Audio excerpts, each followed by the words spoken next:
शायद वो रास्ते में ही होगा। थोड़ा इंतजार कर लेते हैं। इतनी देर में मरियम नाश्ते की तैयारी कर लेगी। अम्मी ठीक कह रही हैं, वो 5-10 मिनट में पहुंच जाएगा, ज्यादा देर नहीं होगी। मैं कहीं अपना मोबाइल बेडरूम में तो नहीं भूल आया? तुम्हारे फोन से मैंने फारूक को कॉल की थी, उससे बात करने के बाद मैंने उसे वहीं सीट पे छोड़ दिया था। ठीक है। सादिया, मेहमान के आने पर मुंह नहीं बनाते हैं।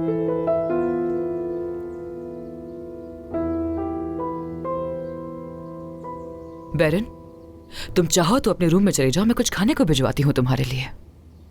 मैं ठीक हूँ अम्मी, ठीक हूँ।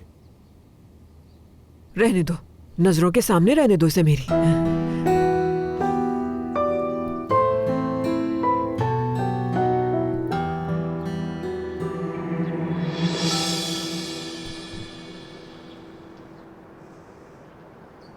बहुत शुक्रिया। कोई बात नहीं।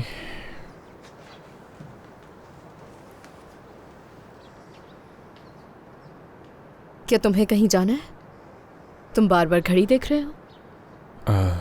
हाँ बिल्कुल, सोना, करीम अंकल के घर जाना है मुझे। ये तो अच्छा है, मैं भी चलती हूँ ना। और वैसे भी सादिया साहिबा ने कहा था मैं जब चाहूँ आ सकती हूँ उनके घर पर। सोना, बैरन का एक्सीडेंट हो गया है। कार एक्सीडेंट हुआ है? नहीं, वो कंस्ट्रक्शन साइट पर हादसा हुआ है,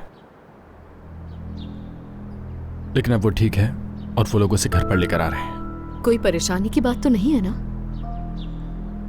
नहीं, परेशानी की बात तो नहीं है, मगर हम सब लोग बहुत परेशान हो गए थे। जाहिर है परेशानी की बात तो है ना। बैरन तुम्हारी बहन की तरह है। तो बस इसीलिए मेरा करीम अंकल के घर जाना जरूरी है। मुझे भी साथ ले जाओ, मैं भी मिल लूंगी इस बहाने उससे।